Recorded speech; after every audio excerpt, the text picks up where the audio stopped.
మీ పేరు? నా పేరు రమేష్ యాదవ్ అమ్మ. ఏం చేస్తుంటారు? బిజినెస్ అమ్మ. అంటే ఏపీలో ఎలక్షన్స్ అయిపోయినాయి కదా, సో ఎవరు వస్తారు అనుకుంటున్నారు? జగనే రావాలమ్మా. ఎందుకు జగన్ రావాలి? ఎందుకంటే జగన్ ఎన్ని పథకాలు వాళ్ళ నాయన సీఎం చేసిండు, అనుభవం ఉంది. తండ్రి తర్వాత కొడుకుకు అనుభవం ఉంది. ఆ తండ్రి అనేది ఎన్ని చేసిండు అందరికీ తెలుసు. 2004 నుంచి చచ్చిన దాకా చేసిండు 2009 దాకా. ఇప్పుడు నెక్స్ట్ జగన్ వస్తేనే ఉన్న మళ్ళీ పథకాలు వస్తాయి. మళ్ళీ వేరే వచ్చిన కొత్త సంసారం అవుతుంది. ఇప్పుడు పొత్తులు అంటే తెలివంది నీకు పొత్తుల సంసారం అలా ఉంటుంది. ఓన్గా చేసింది అలా ఉంటుంది. అనుభవం ఉన్న చేసింది అలా ఉంటుంది. తండ్రి చేసిన తర్వాత కొడుకు చేసిండు. సంసారం ఏందన్నది కొడుకు తెలుసు బరువు. తండ్రి పోయినాక జగనే రావాలి. జగన్ వస్తేనే అందరికీ గరీబులకు పథకాలు అన్నీ అంతాయి. అలా మళ్ళీ మంచిగా ఉంటుంది. లేకుంటే ఆ పార్టీ ఈ పార్టీ ఇప్పుడు చంద్రబాబు నాయుడు చేసిన హైదరాబాద్లో చేసిపోయిండు. అప్పుడు చేయలేదు. ఐడియా సీట్ కట్టింది చంద్రబాబు ఫస్ట్ ఛార్జింగ్ చేసిండు ఆయన్ని. తర్వాత ఇప్పుడు ఆయన వెళ్ళిపోయినాక ఏపీ పోయినాక ఆడ మళ్ళీ పవన్ కళ్యాణ్ ఇంకా బీజేపీ ఇంకోళ్ళు వాళ్ళు వీళ్ళు అవన్నీ ఎందుకమ్మా అంత లొల్లి పంచాలు కిరికిర్లు అనేది. ఇప్పుడు సంసారం నడిపించుకోకపోతేనే బాగుంటుంది. మళ్ళీ కొత్త సంసారం అయిందనుకో అంత లొల్లి పంచాలు కిరికిర్లు. ఆ చదువుకున్న వారికే ఇంకా టైం పడుతుంది. ప్రజల పరంగా ఎండిపోతారు. ఇప్పుడు ఇక్కడనే తెలంగాణలోనే ఇంతకుముందు సీఎం ఉండే ఎవరు కేసీఆర్ ఉండే. కేసీఆర్కి ఏడికింది దేవాలో ఎట్లా పెట్టాలి ఇంటికి పెద్ద మనిషి తెలుస్తుంది. ఇంకా మన తండ్రికి కూడా తెలుస్తుంది ఏందని బాధ అనేది. తండ్రికి ఏడికింది దేవాలి ఎట్లా చేయాలి, అప్పులు ఏడికింది దేవాలి, ఖర్చు పెట్టాలి, ఎంత ఖర్చు పెడితే బాగుంటుంది.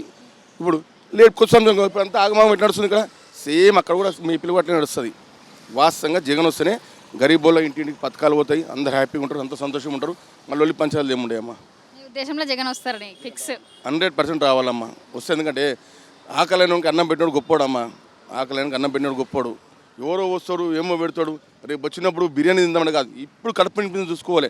పప్పనమైన కారం పురం తింటే కట్టింటే సంతోషం ఉంటాము. 4 రోజులు ఆగు, రేపు సాయంత్రం బిర్యానీ తిన్నామంటే ఇప్పుడే మన ఆరోగ్యం ఖరాబ్ అవుతుంది. అవునా కదా? హాయ్ అండి, మీ పేరు? నా పేరు చంద్రయ్య, కరీంనగర్. నాది. ఏం చేస్తుంటారు? నాది టీ స్టాల్. ఏపీలో ఎలక్షన్స్ అయిపోయినాయి కదా, మరి ఎవరు వస్తారు అనుకుంటున్నారు? జగన్ వస్తారు అనుకుంటున్నాను. ఎందుకు జగన్ వస్తారు అనుకుంటున్నారు? సంక్షేమ పథకాలు బాగున్నాయి కదా, అందుకే జగన్ వస్తారు అనుకుంటున్నాను. అంటే మీ ఉద్దేశంలో జగనే వస్తారంటారు మళ్ళీ? పర్లేదు. చంద్రబాబు నాయుడు రాడు. మన ఆంధ్రప్రదేశ్లో పార్లమెంట్ అసెంబ్లీ ఎలక్షన్లు అయిపోయినాయి కదా, మరి ఏ పార్టీ వస్తుందని మీరు అనుకుంటున్నారు? ఇన్ని డేస్ వైఎస్ఆర్సీపీ ఉంది కదా, మరి ఇప్పుడు ఏ పార్టీ వస్తుందని మీరు అనుకుంటున్నారు? ఎందుకంటే వైఎస్ఆర్ రాజశేఖర రెడ్డి చూసి ముఖం చూసి చెప్పలేం జగన్ వస్తాడు. కాకపోతే చంద్రబాబు పాత్రలు కదా కొంచెం టకాపార్లం అని చెప్పలేము. కాకపోతే జగనే 99% సర్వైవ్ అయితే ఉన్నాడు.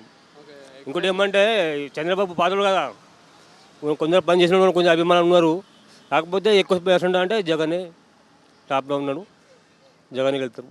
సో ఎక్కువ మట్టుకు అయితే జగనే వస్తారని మీరు అనుకుంటున్నారు? జగనే గ్యారంటీ. ఓకే, అంటే మరి మిగతా పార్టీలు కూడా ఉన్నాయి ఇప్పుడు, జనసేన అది ఏమో రెండే ఉంటాయి. జనసేన ఈ పవన్ కళ్యాణ్ ఇవన్నీ కానీ ఈ రెండులా ఉంటుంది టాక్ ఆఫర్. మన చంద్రబాబు కూడా వస్తారని అంటారా రానంటారా? చెప్పలేము, బాగా తక్కువ. కానీ ఇంకా ఓపెన్ అంటే జగన్ టాప్లో ఉన్నాడు. కాకపోతే అలా అభిమానం తండ్రి అభిమానం ఇది అది కొంచెం టాప్లో ఉన్నాడు. కానీ ఎక్కువ అంటే జగనే. ఈ రెండు పార్టీ ఉంటుంది, అది జనసేన వినసేన అది అంతా వస్తుంది కదా మామూలుగా, కానీ ఇది రెండులో ఉంటుంది. సో మోస్ట్లీ అయితే మా వైఎస్ఆర్సీపీ మనకి జగన్ గారే వస్తారని అయితే అంటున్నారు. వీళ్ళు ఎన్ని డేస్ వైఎస్ఆర్సీపీ ఉంది కదా, మరి ఇప్పుడు ప్రజెంట్ ఏది వస్తుందని మీరు అనుకుంటున్నారు? ఇప్పుడు కూడా నేను అంటున్నా సార్, ప్రతి ఒక్క 5 సంవత్సరాలు చేంజ్ చేయాలి. ఎవరైనా ఉండండి, మంచి చేసి చెడు చేసి అక్కడ కూడా చేంజ్ చేయాలి. అక్కడ చంద్రబాబు నాయుడు రావాలి, అంతే. చంద్రబాబు నాయుడు అటు రావాలి. ఆయన చేసిండు 5 సంవత్సరము ఖతం చేసేయాలి. ఎవరైనా ఉన్నది. ఓకే, అతను 5 సంవత్సరాలు చేసిండు. ఇప్పుడు ఇతనికి కూడా ఛాన్స్ ఇవ్వాలి. ఎవరైనా ప్రతి ఒక్క మనిషిగా అన్యాయం కావద్దు, న్యాయం కావాలి. చూసారు కదా, పబ్లిక్ ఒపీనియన్ అయితే కొందరు అయితే వైఎస్ఆర్సీపీ అంటారు, కొందరేమో టీడీపీ కూటమి అంటున్నారు. సో ఛాన్సెస్ అయితే 50-50 ఛాన్సెస్ ఉన్నది అయితే ప్రతి ఒక్కరు అయితే చెప్తున్నారు. సో పబ్లిక్ అయితే మోస్ట్లీ అయితే టీడీపీ అండ్ వైఎస్ఆర్సీపీ ఈ రెండు పార్టీలకు అయితే ఈక్వల్ అంటున్నారు. అంటే చాలా మంది ఇప్పుడు వైఎస్ఆర్సీపీ అన్న మట్టుకి అండ్ కొందరు అయితే టీడీపీ కూడా అంటున్నారు. సో చూసారు కదా, ఈ వీడియో చూసి మాత్రం మీరు అంటే ఒకటే పార్టీ మీద హోప్ పెట్టుకుని అయితే అట్లా బెట్టింగ్లు మాత్రం అలాంటివి మాత్రం అస్సలు వేయకండి. అండ్ ఒక పార్టీ మీద మాత్రం అస్సలు హోప్ పెట్టుకోకండి. కానీ రెండింటికి మాత్రం ఈక్వల్ అని అయితే అంటున్నారు. సో మరో ఇంట్రెస్టింగ్ టాపిక్ తో మళ్ళీ కలుస్తాం. చూస్తూనే ఉండండి 6 టీవీ, సామాన్యుడి ఆరోపణ.